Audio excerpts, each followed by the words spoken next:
RCN. Le son de la différence.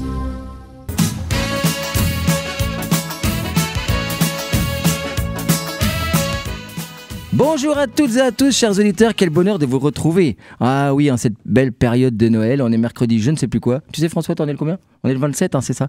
Voilà, on est mercredi 27 décembre, mon invité ne suit pas du tout. Quel bonheur de vous retrouver pendant cette belle période. Alors ce qu'on appelle nous dans le milieu artistique la campagne d'hiver, on a plein d'infos à vous donner parce qu'on n'arrête pas dans les actions sociales, etc. Et puis aussi des associations que l'on reçoit régulièrement ici. Voilà, plein d'infos à vous donner, mais surtout on va partager avec vous, voilà, sur les ondes, un petit moment festif. Noël, du coup il n'y a que des amis ici. Jean-Luc à la technique, toujours sur le pont. À ma gauche, François. Ça va François? Ça va très bien, bonjour à tout le monde, bonsoir, bonne soirée, bon Noël. Non, c'est terminé, donc bientôt le nouvel an. Ouais, mais c'est vrai, tu as raison. Mais comme je disais, attention, moi j'ai encore pas fait Noël. Alors du coup... tu te rattraperas à nouvel an? Je me rattraperai. Mais j'ai cru comprendre qu'on était nombreux dans cette situation. Du coup, on est en attente de Noël. Ah, ce sont les familles recomposées ou les pères. Ah, c'est ça le problème de ces familles qui sont désunies. Bah oui. Ouais, oui. Tiens, ça me fait penser à une pause musicale pour tout à l'heure. Il y a une belle chanson de Julien Clerc sur... les enfants qui ont deux anniversaires, deux gâteaux, tout ça. On passera ça, c'est beau. Merci François de me lancer là-dessus. Alors François, tu vas venir nous parler de plein de trucs. Alors des sujets positifs. Je t'interrogerai pas sur des sujets négatifs, du type quand François sera de nouveau sur les ondes. Fermons la parenthèse, on ne répondra pas à cette question. Mais c'était une manière. Quand suis-je né? Mais c'était une manière de dire que François est bien sûr un de nos plus talentueux animateurs de RCN. Je pense pas, mais enfin... Mais arrête, je dis ça parce qu'on est en direct là. Et oui, mais justement, faut dire la vérité. Les vérités, c'est hors antenne. Non, c'est vrai, tu sais que je le pense. Et je pense qu'il y a de nombreuses associations que tu reçois qui le pensent aussi. Mais c'est pour ça qu'on est très nombreux. On va en train de monter une pétition pour que tu reprennes ton émission. Mais ferme-moi la parenthèse, mais en tout cas, moi je te reçois aujourd'hui pour plein de casquettes. T'en as pas d'ailleurs, t'aurais dû en mettre au moins 2 là. Je l'ai pas mise aujourd'hui. Ouais, c'est bizarre. Et première casquette, je sais que tu es très proche des Blues Roses, tu nous en diras quelques mots? Oui, bien sûr. L'association des Blues Roses qui opère au CH d'enfants enfants malades à Brabois, bien sûr. Et en EHPAD. Et en EHPAD, j'allais le dire. Oui. Car j'ai accepté hier d'aller animer la maison de retraite Stanislas. D'accord. Voilà, et du coup j'ai appris que j'allais sûrement, on est en train de finaliser, y aller un mercredi où sévissent les Blues Roses dans cette EHPAD. Donc depuis quelques années déjà, vous avez lancé ça. Ah oui, bien sûr. Ça fait une dizaine d'années, au moins. Tu nous en diras quelques mots, tu nous parleras des Blues Roses, on les salue toutes et tous, parce qu'il y en a aussi comme toi, des tous, comme mon ami Mr. Jack. Il n'y en a pas beaucoup, malheureusement. On manque d'hommes parce que les enfants... Ça ferait du bien qu'ils aient un rapport avec un homme aussi pendant les visites dans les centres hospitaliers, bien sûr. Je pense au magicien, le grand magicien au grand cœur. Je pense que il apporte beaucoup. Voilà, on les salue donc toutes et tous. Et tu nous en diras quelques mots. Tu nous feras un petit panel comme ça, des activités, ce que tu en sais pour l'instant. Et tu nous parleras d'une association. Et je viens de me rendre compte, avant de prendre l'antenne, que c'est toi qui vas dire, avant la première pause musicale, c'est quelle association? Parce que je ne savais pas du tout, c'est quoi? C'est l'association Ginko. Ginko qui opère donc sous le quartier Mont-Désert, Sauru, Clémenceau, le parc Sainte-Marie, donc tout ce quartier-là, mais enfin qui est ouverte à tout le monde. Et quand tu dis qui opère, rien à voir avec l'hôpital? Non. Qui donc agit, alors qui agit dans ce quartier, mais qui est ouverte à tout le monde. Il y a des gens qui viennent de partout. Nous sommes une centaine d'adhérents, plus d'une centaine d'adhérents. On va faire nos 10 ans l'année prochaine. Ça a été ouvert en 2014. Ah, c'est bien. Par Françoise Algros, notre présidente, ancienne institutrice de l'école Georges Jaurès, qui a monté ça. Et puis, donc, ça porte bien parce qu'il y a beaucoup d'activités, c'est sympa, et on se réunit souvent. Et tout ça, tout de suite après la pause musicale. Et à partir de 17h30, on aura en plus... en plateau, la présidente et le directeur de France Victime 54. On les attend avec impatience et ils resteront d'ailleurs jusqu'à la semaine prochaine car ils seront encore là dans l'émission la semaine prochaine si c'est pas génial tout ça. Vie associative sur RCN. J'avais oublié que les roses sont roses. Avec le clown Chamallow. J'avais oublié que les bleuets sont bleus. Ah oui, on avait oublié tout ça. Mais ça y est, maintenant je me rappelle que les bleuets sont bleus, que les roses sont roses. Mais pas de secret à l'antenne. François, c'est toi qui vas passer sur les grilles avant de l'arrivée de nos amis? C'est bien, Johnny, non? T'aimes bien? Quel grill? C'est chaud?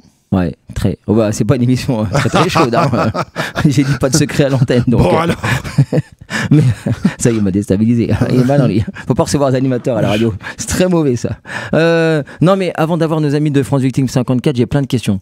Parce que là, en antenne, tu me disais toutes les associations que tu approches, qui du coup s'éloignent. Mais revenons juste 30 secondes sur les Blues Roses. Alors, les Blues Roses, c'est une association qui a 80 ans maintenant, qui a été créée. Tu les fais pas? Oui, et qui a donc des comités partout en France. Enfin, on est à peu près... on est 5000 personnes bénévoles au Blues Roses, hein, quand même. Hein, on a un siège à Paris, on a un président, un bureau donc national, et puis on a des comités différents donc dans les hôpitaux, surtout les hôpitaux donc d'enfants, bien sûr, comme ici au CHU Enfants de Brabois. Et puis, depuis quelques années, on intervient aussi non seulement pour les enfants. Les Blues Roses ont en charge un étage, vont voir des enfants, vont en dialyse, vont donc voir vont en oncologie, enfin, vont dans tous les services, toujours en accord avec les médecins, hein, le personnel soignant, toujours. Hein, c'est quand même le personnel soignant qui nous autorise donc à visiter et à aller assister ces enfants qui ont besoin souvent de support dans leur maladie parce qu'ils ont besoin de soutien, parce que c'est des moments difficiles de leur vie. Et puis les parents sont pas toujours là, hein, donc il y a des parents qui travaillent, malheureusement ils peuvent pas être là tous les jours. Et puis depuis quelques années, depuis 15 ans quand même, minimum, nous intervenons aussi en EHPAD, en maison de retraite, hein, où là il y a eu beaucoup de demandes d'animation aussi, pour les personnes âgées bien sûr, comme vous le savez, qui souffrent souvent d'isolement. Non seulement peut-être au fait que les enfants ou petits-enfants ne viennent pas les voir, ou alors aussi l'éloignement des familles éclatées aujourd'hui dans notre société. Alors donc, ils ont besoin aussi d'avoir de l'animation, et on a des Blues Roses qui vont spécialement en EHPAD depuis longtemps. Moi, je l'ai fait pendant 5 ans dans les Vosges, hein, en maison de retraite, et ça m'avait beaucoup plu. Hein. C'est très enrichissant. Hein. Ouais, non, c'est vrai. Je l'avais fait une fois avec les Blues Roses, c'était dans la même maison de retraite dont je parlais tout à l'heure. C'est un hasard, mais c'était vraiment... Alors, c'est un autre travail artistique aussi, voilà. C'est différent, bien sûr, mais le retour, le feedback, comme on dit, le retour est enrichissant. L'approche n'est pas la même, mais les gens sont tellement contents qu'on s'intéresse à eux. Souvent, ce sont des personnes qui sont âgées, et puis, comme je l'ai dit, ils sont isolés, ils n'ont pas beaucoup de contact avec l'extérieur, à part le personnel qui s'occupe d'eux, ce qui fait que ils sont heureux quand les Blues Roses arrivent, parce que leur apporte du soleil, du réconfort, des petits cadeaux, des animations, des jeux. Hein. Ouais. Bravo. Hein. C'est important pour les personnes âgées. Car nous aussi, un jour, on va vieillir, on sera peut-être content d'avoir des blues en rose. Faut pas oublier qu'on a des blues roses, mais on a aussi des blues en rose, dont je suis. Ouais, non, mais il faut le dire. Et la dernière fois que j'étais à leur côté, il y avait Jacques Milliard, mon ami Mr. Jacques, me disait qu'il y avait une dizaine à peu près d'hommes, c'est ça? C'est resté ça? Non, sur Nancy, on n'est plus très nombreux, on est 3, je crois. Ah d'accord, oui. Ah oui. On a du mal à avoir des hommes qui se maintiennent. Enfin, c'est comme ça. Comme ça. Les hommes ont peur de s'occuper d'enfants. Je sais pas, c'est bizarre. Et pourtant, les 3/4, ils sont tous papas, hein, donc... C'est bizarre, c'est comme ça, c'est la vie. L'homme, il laisse peut-être à la femme des choses qu'il croit un domaine réservé à la femme. Mais non, l'homme et la femme sont complémentaires, et un enfant a autant besoin d'un homme d'un papa que d'une maman, comme on dit. Donc c'est pareil. Hein. Donc. Et puis l'approche d'un homme est différente que l'approche d'une femme avec les enfants. Et puis il y a des enfants qui ont besoin aussi d'avoir un homme qui vienne un peu les écouter. Pourquoi pas? Ouais, non, mais c'est genre là, tu prêches un convaincu. Puis, on est tous complémentaires, on a tous besoin de l'un de l'autre. Ouais. Non, mais tu me fais méditer parce que j'ai souvent vu Mr. Jack en action, parce qu'on a partagé des scènes communes comme ça devant des enfants, pour le Kiwanis d'ailleurs, entre autres. Et c'est vrai que voilà, son approche est. Nous, le Kiwanis, on a fait beaucoup de choses. J'ai été Kiwanien pendant 20 ans, moi. Hein, donc, mais pas ici, hein, dans mon autre vie. Ouais, c'est vrai. Oui, donc on a fait beaucoup de choses aussi, en liaison aussi avec les Blues Roses. Mais, entre autres, on offrait surtout des chiens aveugles, nous. D'accord. Des chiens aveugles qui coûtent relativement cher et qui demandaient beaucoup d'efforts d'activité pour pouvoir récolter des fonds, bien sûr.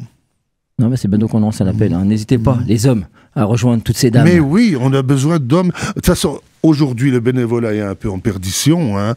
Bon, depuis le Covid, ça s'est cassé, mais enfin, c'est pas une excuse, ça. C'est pas une excuse, c'est pas vrai. Au contraire, quand maintenant la vie normale revient, les gens, faut qu'ils se réapproprient un peu leur vie et leur envie. Et qu'ils savent que dans le bénévolat, ils vont recevoir autant qu'ils vont donner. Hein. Ah oui, Parce ça, que c'est sûr. quand tu vas dans le bénévolat, tu vas faire du bien aux autres, tu vas avoir un sourire, tu vas avoir des remerciements. Mais on n'en demande pas pourtant. Mais tu auras un sourire, c'est gracieux, c'est formidable. Et tu sais que tu as fait du bien à quelqu'un. Tu te sens bien à ta peau aussi quand tu rentres chez toi. C'est oui. bien, François, tu rentres totalement dans les objectifs de cette émission. Merci. Je t'inviterai chaque semaine, comme ça tu seras bien obligé de revenir dans les studios. Et c'est vrai ce que tu dis, parce que aux enfants, à l'hôpital, voilà, leur apporter un petit sourire, c'est aussi faire un petit peu oublier le moment. Voilà. De temps en temps, j'allais aussi à la Rémig, que tu connais bien sûr. Bien sûr. Et c'était quoi que je disais à Adèle dernièrement, une citation de Victor Hugo. Voilà, j'ai dû lui expliquer tout ça. C'était faire rire, c'est faire oublier. Quel bienfaiteur sur la terre qu'un distributeur d'oubli. Voilà, à méditer. C'est bien. Surtout qu'aujourd'hui, les distributeurs bancaires sont en train d'être supprimés, donc c'est bien. Il faut des distributeurs d'oubli.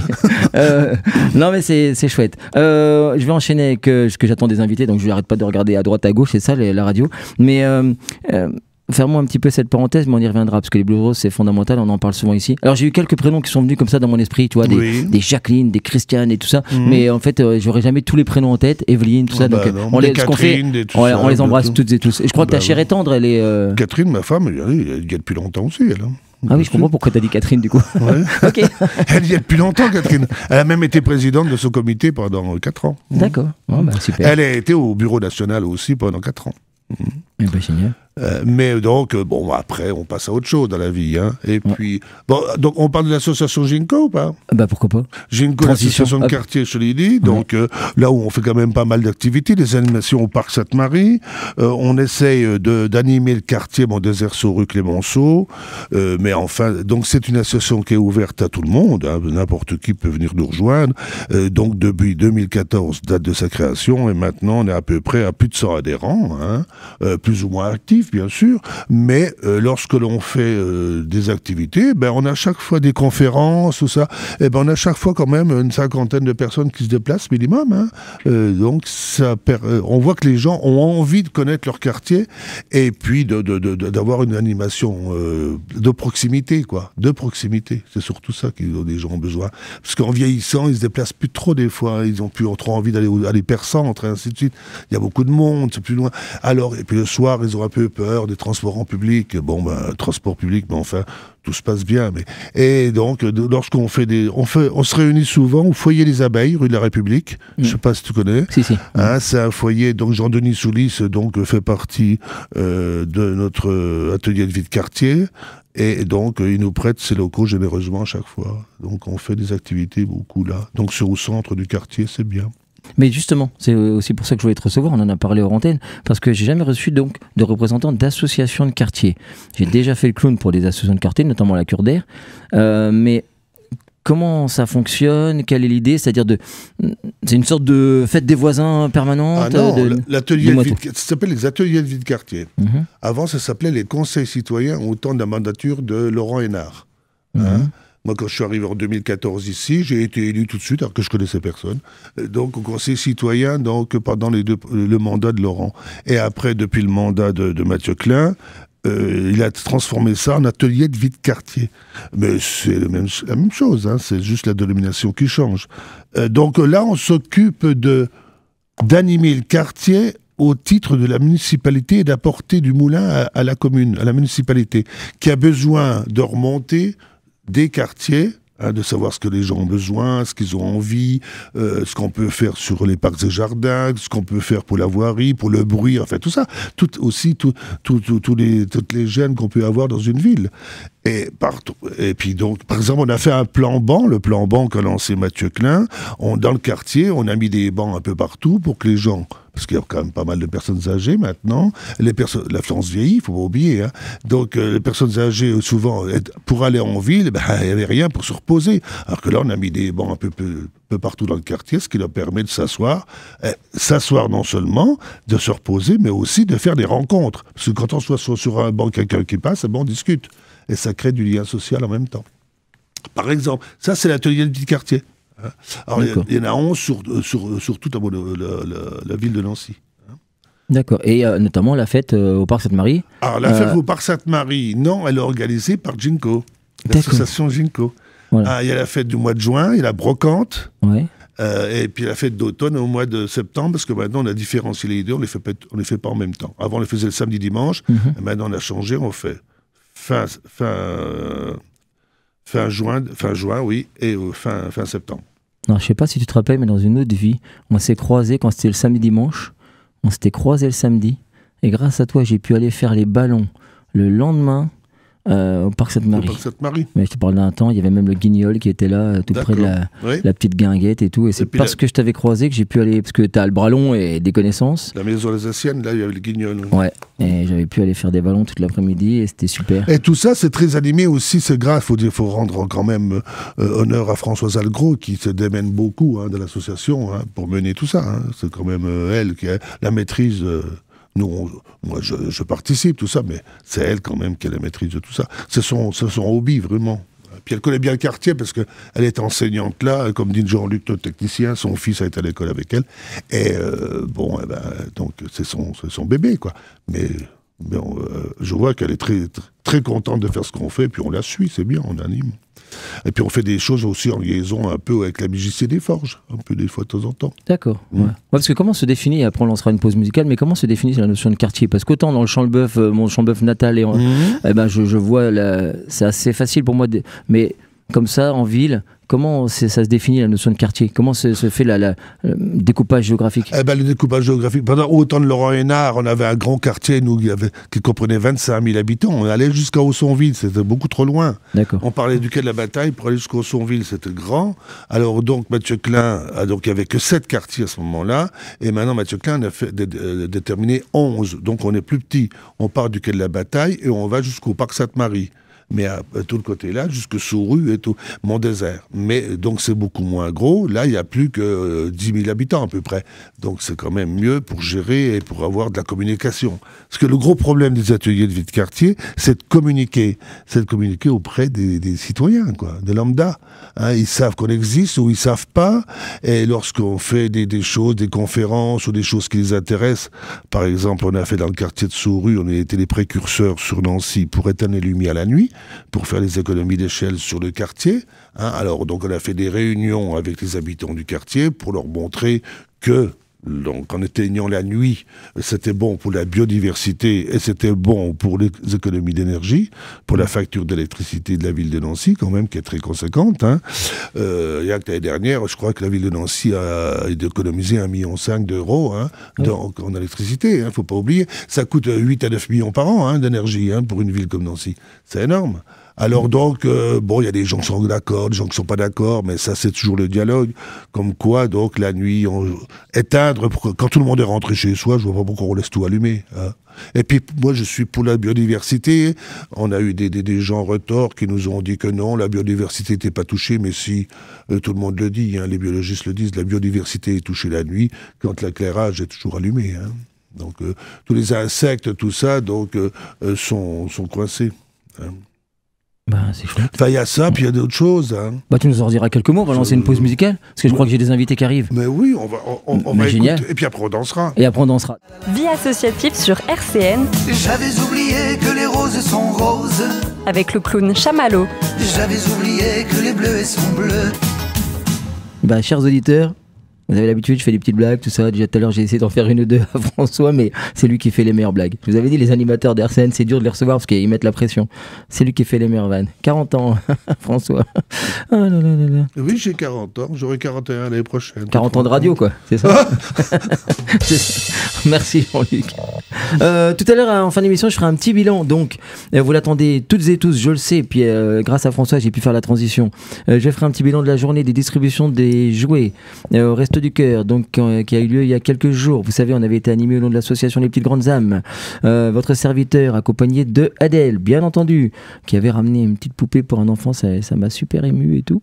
Parce qu'on a pu reprendre la distribution des jouets comme avant le Covid, avec Marion du Centre Social, avec mon ami Pape aussi de la MJC Étoile. On en reparlera. C'était une très très belle journée, très émouvante. Je vous parlerai également du spectacle du Secours Populaire qui avait eu lieu la semaine dernière avec sur scène votre serviteur et 3-4 élèves très doués.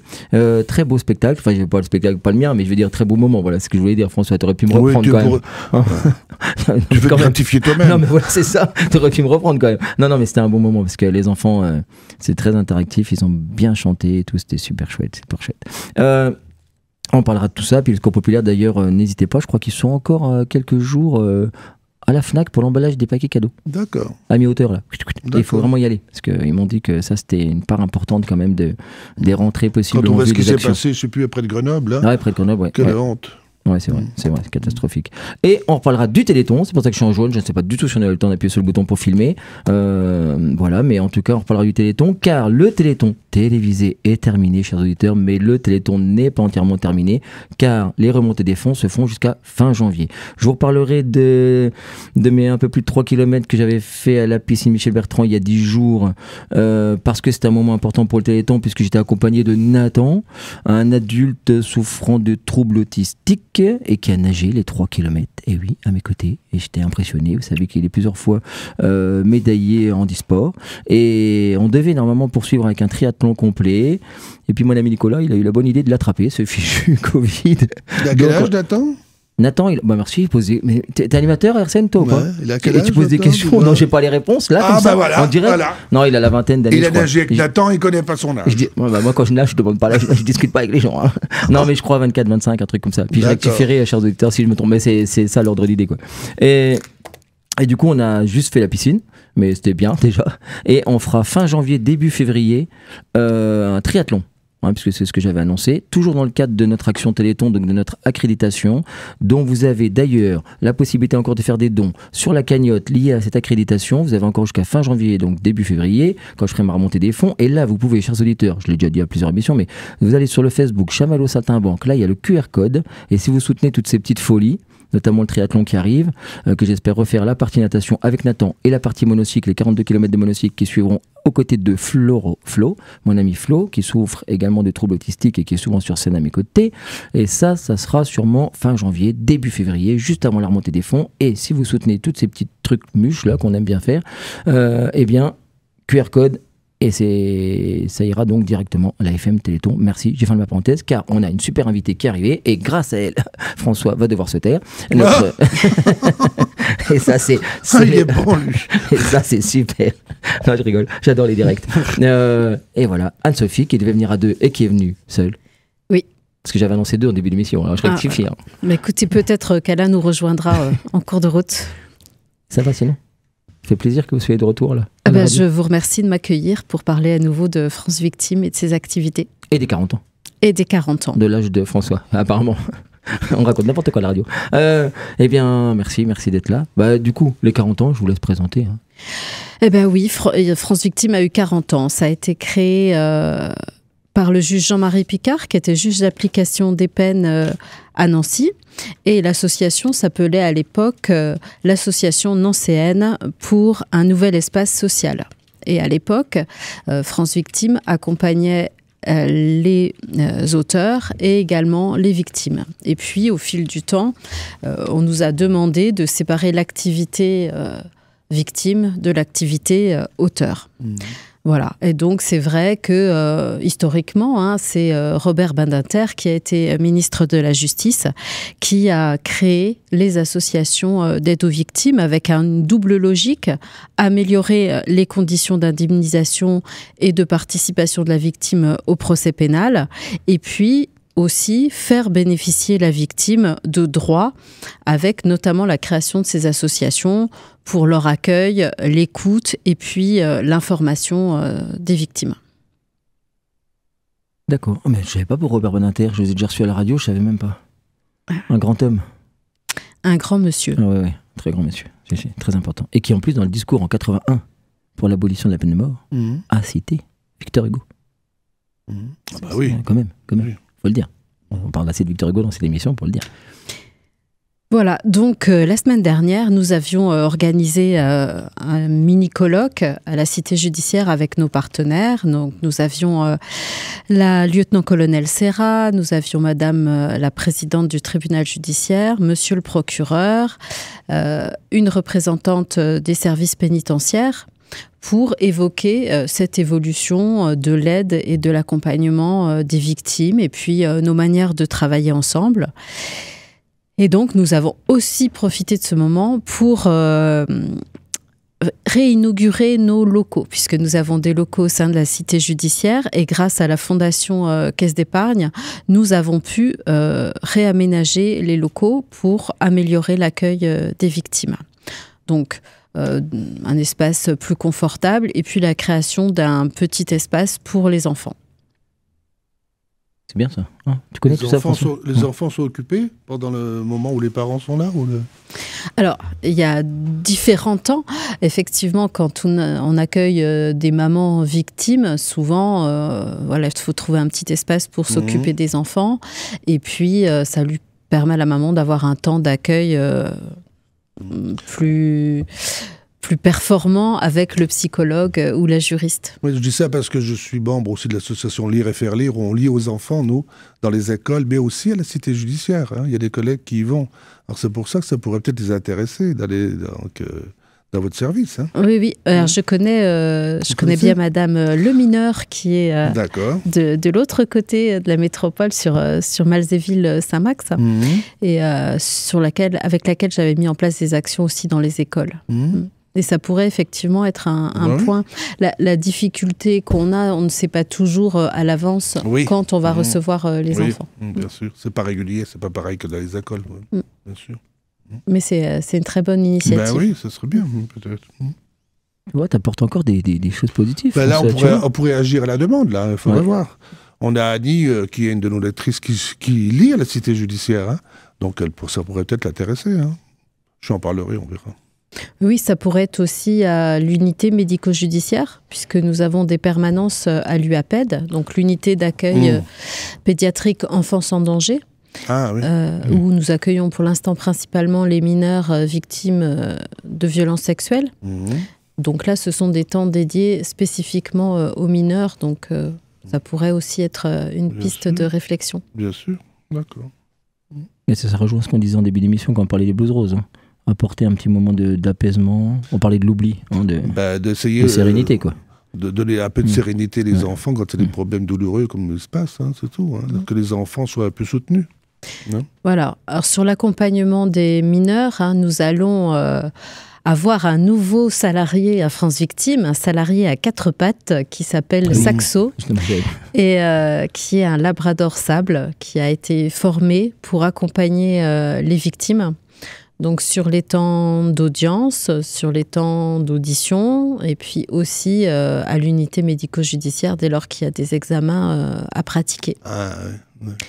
Donc le chien a vraiment cette capacité à apaiser les enfants dans des situations de stress. Bien sûr. Vous avez anticipé ma question. J'avais prévu ma question sur le chien. Parce qu'on avait fait un teasing dans l'autre émission. Ah d'accord, excusez-moi d'avoir coupé les faits. Non, mais quand je vous ai reçu, on en avait parlé du chien qui allait arriver. Et donc ça se passe bien. Alors, c'est positif.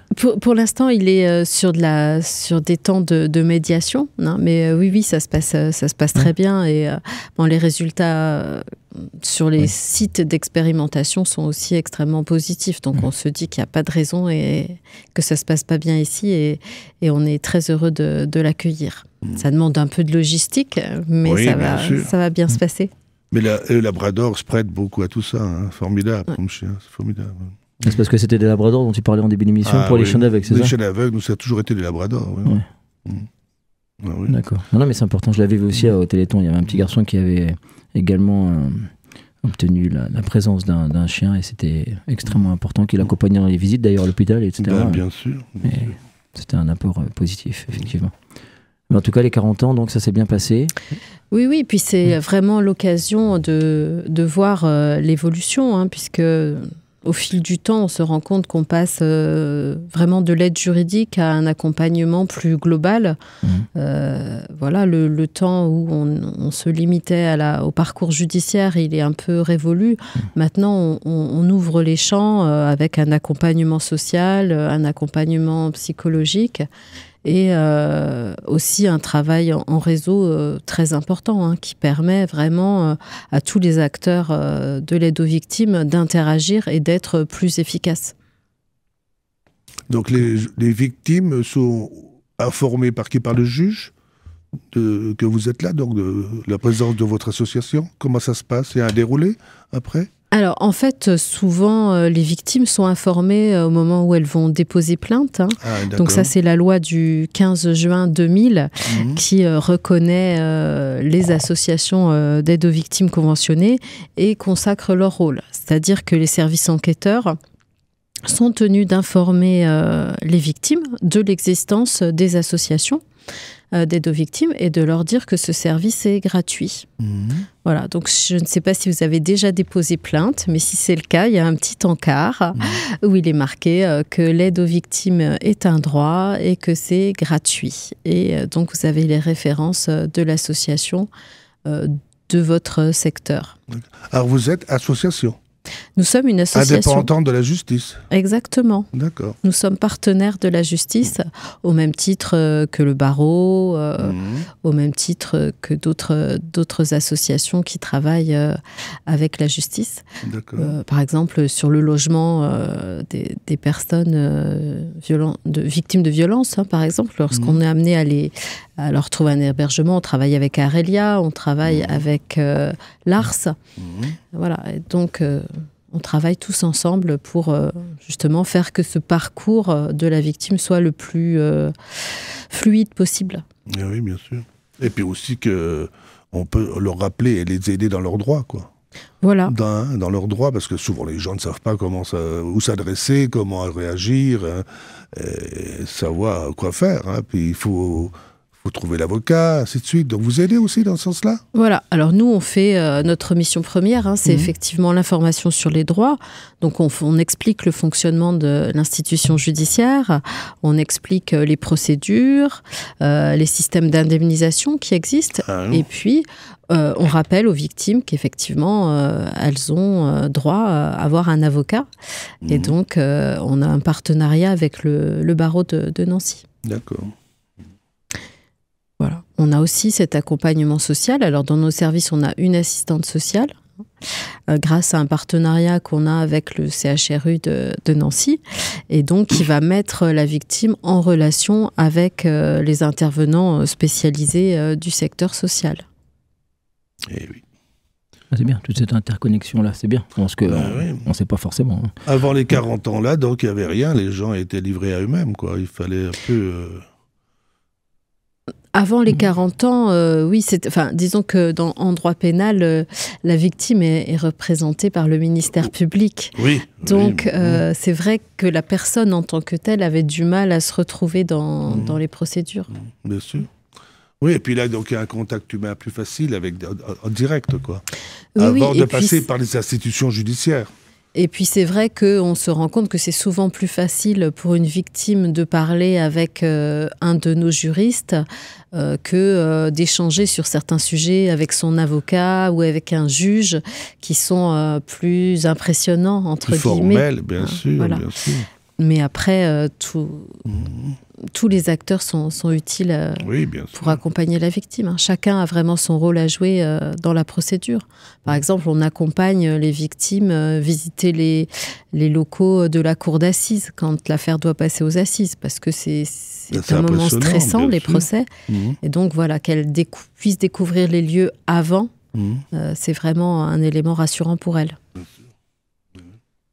Ouais, non, c'est bien. Et moi, je fais une petite parenthèse quand même, grâce à vous. J'ai eu ma maman au téléphone dont on a beaucoup parlé ici, puisque un des volets dont vous vous occupez me touche plus particulièrement personnellement. Et elle était très contente parce que grâce au contact qu'on avait noué, elle m'a dit qu'elle a enfin signé pour un appartement, etc. Grâce à vous, hein, et au lien qu'on a pu... Oui, grâce au travail qu'on fait ensemble. Donc, hein. Et on voit bien que... les textes vont dans ce sens-là, puisque se met en place un pôle violence intrafamiliale au niveau de la cité judiciaire. Et là, l'idée, c'est d'avoir une coordination toujours plus performante des acteurs de terrain. Donc ça va être piloté par monsieur le procureur, avec cette idée de vraiment rapprocher la procédure pénale et la procédure civile, puisqu'on voit souvent que sur notamment les violences conjugales, y a un croisement de procédures dès lors qu'il y a des enfants. Ah oui. Vie associative sur RCN. J'avais oublié que les roses sont roses. Avec le clown Chamallow. J'avais oublié que les bleus sont bleus. Ah, Adamo. Ah ouais, ça, si tu reviens souvent dans l'émission, François, il faudra t'habituer à Adamo. Adamo, Ouais. c'est aussi un Belge d'origine sicilienne. Exact. Voilà. T'as de la culture sur tout. Hein. Oh bah, tombe la neige et tout ça, Ah ouais. quand même. Ça serait bien qu'elle tombe d'ailleurs, parce qu'Adèle, elle attend désespérément, il n'y en a pas. Hein. On attend désespérément la neige. Non, mais c'est bien, quelle culture, François? Mais non, c'est pas la culture, c'est la vie. Non, mais tout à l'heure, tu me parles de Miu Miu, que j'adore. Voilà, Miu Miu, ouais. En plus, tu as fait le raccord avec Julien Clerc, dont on avait parlé en début d'émission. Voilà. Bravo, non, mais quel talent. Hein. Puis Jeannery, bien sûr, Mais qui a sorti un film qui s'appelle Madame. Je verrai toujours vos visages. Dont on va parler, qui était le sujet de la restauration. L'art de la transition. Bah, allez, on va attaquer là-dessus. Bah, du coup, on va passer là. Ok, génial. Merci, François. Ah oui. Ah, celui-là, alors. On fait dans le sens là. Non, c'est moi qui ai inversé, excusez-moi. Non, mais c'est lui. Allez, du coup, oui. Donc, on va parler de ce thème-là. Ça va? Justice restaurative. Justice restaurative. Oui. En plus, je connais rien, donc je vous écoute. Ça fait partie des missions de France Victime, où, en fait, la justice restaurative, l'idée, c'est de faire dialoguer une victime et un auteur avec l'aide de médiateurs qui sont formés et qui sont neutres. Donc, nous avons une salariée qui est formée à cette thématique-là, et les services pénitentiaires également. Et donc, effectivement, dans le film « Je verrai toujours vos visages », on voit très bien la description du processus, puisque les objectifs de la justice restaurative, c'est d'aider à la reconstruction des victimes et puis de responsabiliser l'auteur en parallèle et de faciliter sa, entre guillemets, réintégration dans la société. Alors, c'est un processus qui est assez long, qui est très formalisé, puisqu'on prépare les auteurs, on prépare aussi les victimes, et ensuite des temps de rencontres sont organisés. Alors, souvent, ce sont les auteurs et les victimes d'une même infraction, mais pas l'auteur et la victime et sa victime en face à face. Ah oui. Voilà. Mais c'est vrai que du coup, les victimes peuvent ainsi avoir des réponses à des questions qui les taraudent sur le pourquoi moi, est-ce que l'auteur peut me reconnaître si je me promène dans la rue, voilà. Et à l'auteur, ça lui permet de comprendre aussi ou de mesurer la conséquence de ses actes.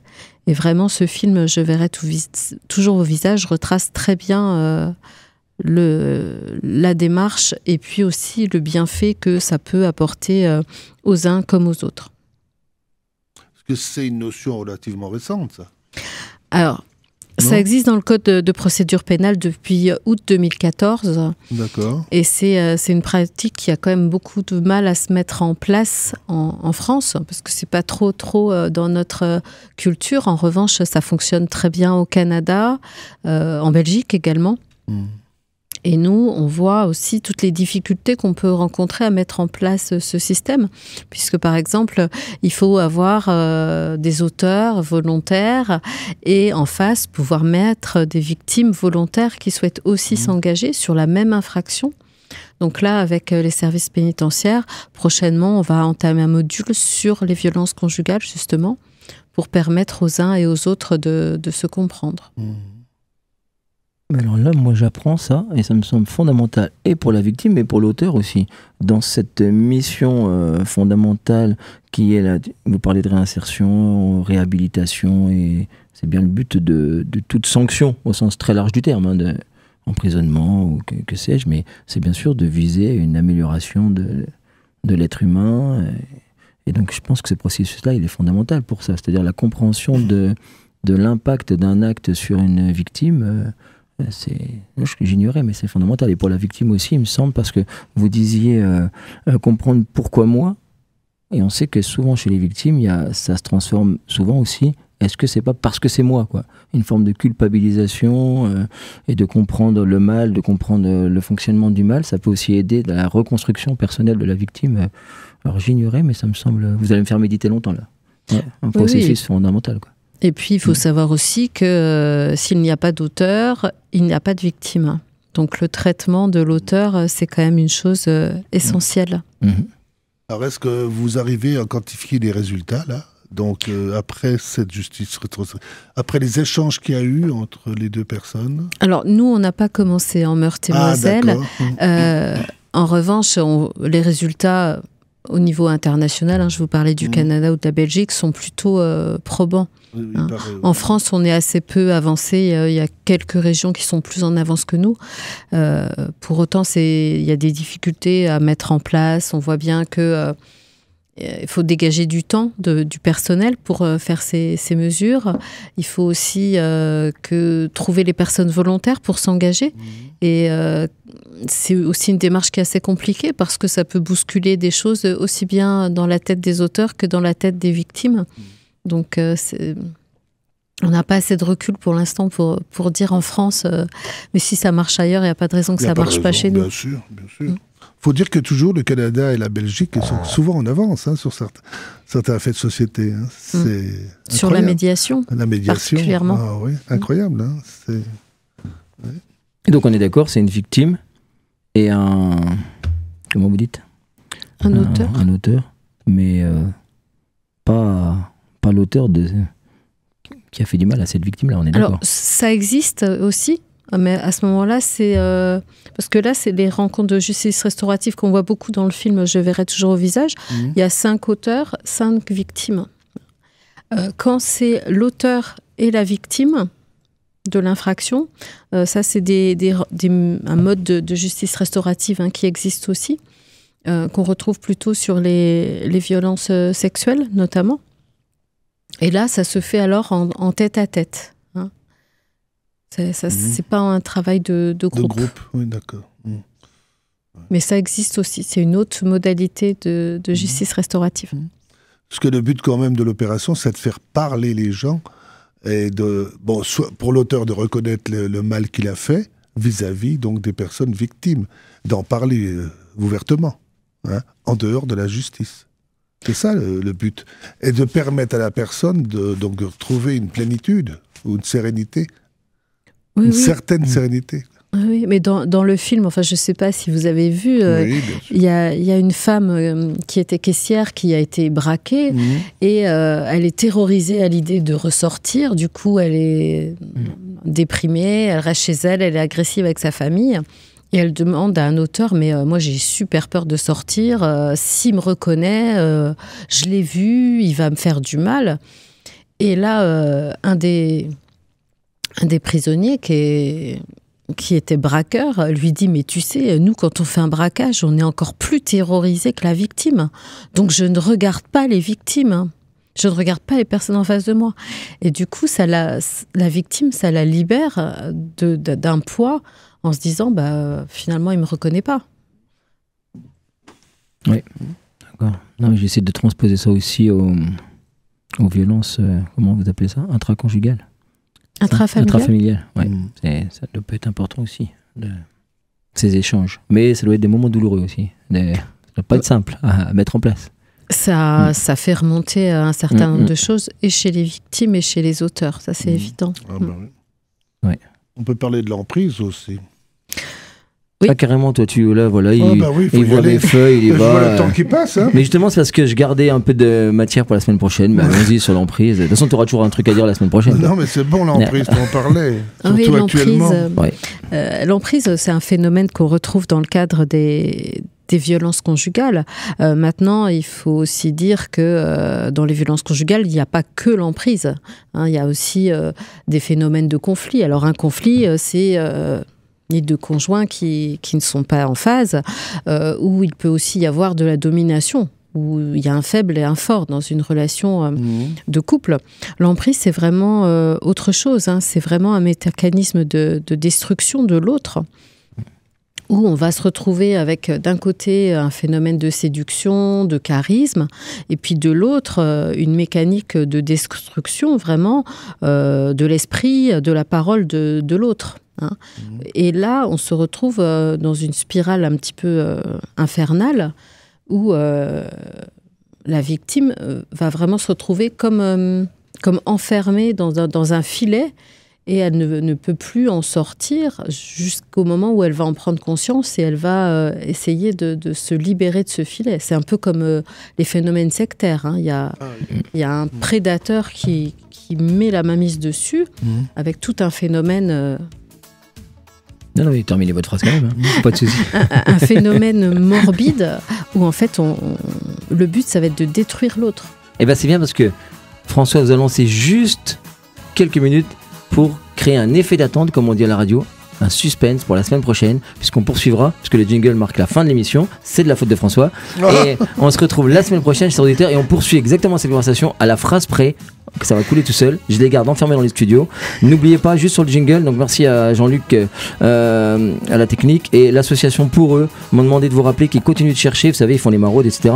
Ils continuent de chercher des cuistots et des livreurs, hein, et en ce moment, ils ont vraiment besoin de vous. Vous allez sur Facebook de l'association Pour Eux et sur le, Instagram, quoi? Tu m'as dit quoi? Instagram, merci. Et on se retrouve la semaine prochaine, en ce qui nous concerne dans 2 minutes, avec François et l'association France Victime 54. À la semaine prochaine, chers auditeurs.